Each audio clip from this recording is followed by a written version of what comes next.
പയ്യന്നൂർ മാത്തിൽ സ്വദേശി രാമചന്ദ്രൻ നായരെ നേരിൽ കണ്ടാൽ സാക്ഷാൽ നരേന്ദ്രമോദി പോലും അമ്പരന്ന് പോകും. മോദിയുമായി അത്രത്തോളം സാമ്യമുണ്ട് രാമചന്ദ്രന്.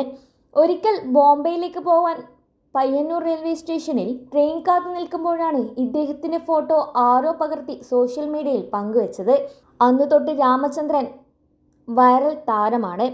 എവിടെ പോയാലും ആളുകൾ വന്ന് സെൽഫി എടുത്തും കാൽ തൊട്ട് വന്ദിച്ചും പോകുന്ന അവസ്ഥയിലെത്തി. ജോലി ആവശ്യത്തിനായി രാജസ്ഥാനിലെത്തിയപ്പോൾ ആളുകളുടെ തിക്കും തിരക്കും കാരണം പോലീസ് അകമ്പടി വരെ വേണ്ടി വന്നു. മോദിയുടെ കടുത്ത ആരാധകനായതിനാൽ പിന്നീട് രാമചന്ദ്രനും നടപ്പും വേഷവും മോദിയെ പോലെയാക്കി. അതോടെ കന്നഡ സിനിമയിൽ നിന്നുൾപ്പെടെ വിളി വന്നു. നോട്ട് നിരോധനവുമായി ബന്ധപ്പെട്ട വിഷയം ചർച്ച ചെയ്ത സിനിമയിൽ പ്രധാനമന്ത്രിയായി തന്നെയാണ് വേഷം ചെയ്തത്. മോദിയേക്കാൾ 3 വയസ്സ് കുറവാണെങ്കിലും കാഴ്ചയിൽ ഇദ്ദേഹം സാക്ഷാൽ നരേന്ദ്രമോദി തന്നെ. നടപ്പിലും സംസാരത്തിലും വരെ അത് കാണാനുമുണ്ട്. ലോക്സഭാ തെരഞ്ഞെടുപ്പുമായി ബന്ധപ്പെട്ട് ഉത്തരേന്ത്യയിൽ നിന്നുൾപ്പെടെ പ്രചരണത്തിൽ പങ്കെടുക്കാൻ പലരും വിളിച്ചെങ്കിലും സ്നേഹത്തോടെ അത് നിരസിക്കുകയായിരുന്നു. രാഷ്ട്രീയത്തിൽ നേരിട്ടിറങ്ങാൻ തനിക്ക് താല്പര്യമില്ലെന്നും മോദിയോട് ബഹുമാനം ഏറെയുള്ളതിനാൽ മാത്രമാണ് അദ്ദേഹത്തെ മറ്റു രീതിയിൽ ചിത്രീകരിക്കാൻ യോജിപ്പില്ലെന്നും അദ്ദേഹം വ്യക്തമാക്കി.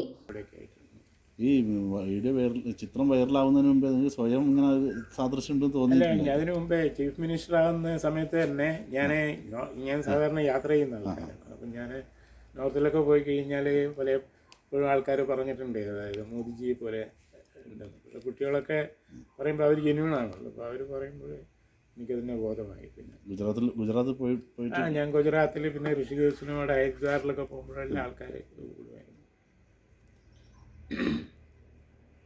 ഇപ്പോൾ തെരഞ്ഞെടുപ്പെല്ലാം വരുമ്പോൾ ആരെങ്കിലും സമീപിക്കുന്നുണ്ട് എന്തിനെങ്കിലും വേണ്ടി? ഇല്ല, ഞാൻ തുടക്കത്തിൽ തന്നെ അവർക്ക് ഇൻ്റർവ്യൂവിലും പറഞ്ഞു ഞാൻ പൊളിറ്റിക്സിലില്ല, പക്ഷെ ഞാൻ മോദിജിയുടെ ഒരു ആരാധകനാണ്. പിന്നെ അവരുടെ എല്ലാവർക്കും ഒരു രാഷ്ട്രീയം ഉണ്ടല്ലോ, വോട്ട് ചെയ്യുന്ന ഒരു രാഷ്ട്രീയം ഉണ്ടല്ലോ.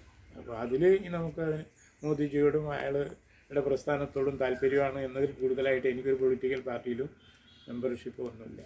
അത് പറഞ്ഞതുകൊണ്ട് തന്നെ ആയിരിക്കും അവർ ചിലപ്പോൾ ആരും അപ്രോച്ച് ചെയ്യാണ്ടിരുന്നത്.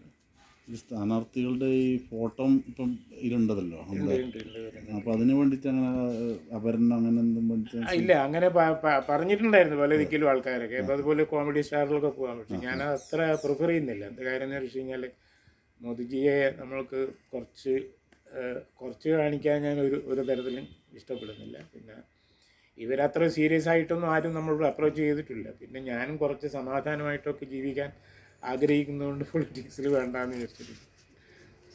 ഈ സിനിമയിൽ അഭിനയിച്ചില്ലേ? സിനിമയിൽ 2-3 ഞാൻ അഭിനയിച്ചു. മലയാളത്തിൽ ആരും വിളിച്ചിട്ടില്ല, പക്ഷെ ഒരു പ്രാവശ്യം വിളിച്ചിട്ടുണ്ടായിരുന്നു. ജീത്തു ജോസഫിൻ്റെ അങ്ങോട്ട് സെക്രട്ടറി അവരായിട്ടും വിളിച്ചിട്ടുണ്ടായിരുന്നു. അപ്പോൾ അന്നേരം കൊറോണ ടൈമായിരുന്നു. അപ്പോൾ അതങ്ങനെ പിന്നെ അവർ പോകാൻ പറഞ്ഞു, എറണാകുളത്ത് പോകാൻ പറഞ്ഞു. പിന്നെ അന്ന് പോകാൻ പറ്റാത്തതുകൊണ്ടൊക്കെ അതൊക്കെ പിന്നെ ക്യാൻസലാകുമായിരുന്നു. ഈ നോട്ട് നിരോധനത്തിൻ്റെ സിനിമ ഉണ്ട്. നോട്ട് നിരോധനത്തിൻ്റെ സിനിമയാണ് 811 പിന്നെ സ്റ്റേറ്റ്മെൻറ്റ് എന്ന് പറയുന്നത്. സ്റ്റേറ്റ്മെൻറ്റ് 811 കന്നഡയിൽ. അതെ, മോദിജി ആയിട്ടാണ്, പ്രധാനമന്ത്രിയായിട്ട് തന്നെ അഭിനയിച്ചതിൻ്റെ. ഈ മോദിജി ട്വിറ്ററിൽ എന്തോ പറഞ്ഞു? അവർ പറഞ്ഞിട്ടുണ്ടായിരുന്നു, അതായത് പിന്നെ അയാൾ കണ്ടിട്ടുണ്ടായിരുന്നു. അപ്പോൾ എൻ്റെ ഇതൊക്കെ കാണും. അപ്പോൾ അതൊരു സരസമായിട്ട് ഞാൻ എടുക്കുന്നു എന്നുള്ള ഒരു ഇതായിട്ടാണ്. കാരണം അയാളെ പോലെയുള്ള ആൾക്കാർ ഇനിയും ഉണ്ടാവുമല്ലോ ചിലപ്പോൾ. ഈ റെയിൽവേ സ്റ്റേഷനിലെ ഫോട്ടോ കണ്ടിട്ടാണോ? അതെ, അത് കണ്ടുകൊണ്ട്. പിന്നെ മോദിജി അവിടെ ബാംഗ്ലൂരിലൊക്കെ വരുമ്പോഴൊക്കെ പിന്നെ മോദി പ്രധാനമന്ത്രിയായിട്ടുള്ള ഫോട്ടോ ഒക്കെ അവിടെ ഇവിടെ എല്ലാം ഉണ്ടായിരുന്നല്ലോ. ഒരു പ്രധാനമന്ത്രിയായിട്ട് തന്നെ സിനിമ പോസ്റ്റർ, അതെ, സിനിമ പോസ്റ്റർ തന്നെ കണ്ടു കാണും അയാളെ. പിന്നെ അതിനുശേഷവും ഒരു തമിഴ് വേറൊരു കന്നഡ ഫിലിമും അഭിനയിച്ചായിരുന്നു. അത് കംപ്ലീറ്റ് ആയോ എന്ന് എനിക്കറിയില്ലായിരുന്നു. ഞാൻ എൻ്റെ ഷോട്ട് കഴിഞ്ഞ്. അതുകൊണ്ട് തന്നെ വീട്ടിൽ നിന്നും ഇപ്പോൾ അത്യാവശ്യം ബാംഗ്ലൂരിലെ മകളുടെ വീട്ടിലേക്കും മാത്രമാണ് യാത്ര ചെയ്യാറുള്ളത്. തുടക്കകാലത്ത് താൻ പോലും ശ്രദ്ധിക്കാതിരുന്ന സംഭവമാണ് ഹരിദ്വാറിലെ യാത്രയിൽ ഏതാനും കുട്ടികൾ വന്ന് മോദിയെ പോലെ തോന്നിപ്പിക്കുന്നതായി പറഞ്ഞത്. അന്ന് നരച്ച കുറ്റിത്താടിയായിരുന്നു. എന്നിട്ടും കുട്ടികൾ ഇത്തരത്തിൽ തിരിച്ചറിഞ്ഞു. പിന്നീടാണ് പയ്യന്നൂർ റെയിൽവേ സ്റ്റേഷനിൽ ബനിയൻ ധരിച്ച് ബാഗുമായി നിൽക്കുന്ന ഫോട്ടോ വൈറലാകുന്നത്. അതിനുശേഷം വേഷത്തിൽ മാറ്റം വരുത്തി ജുബ്ബയാക്കി. മോദിയുടെ അതേ രീതിയിലുള്ള കണ്ണടയും വാങ്ങി.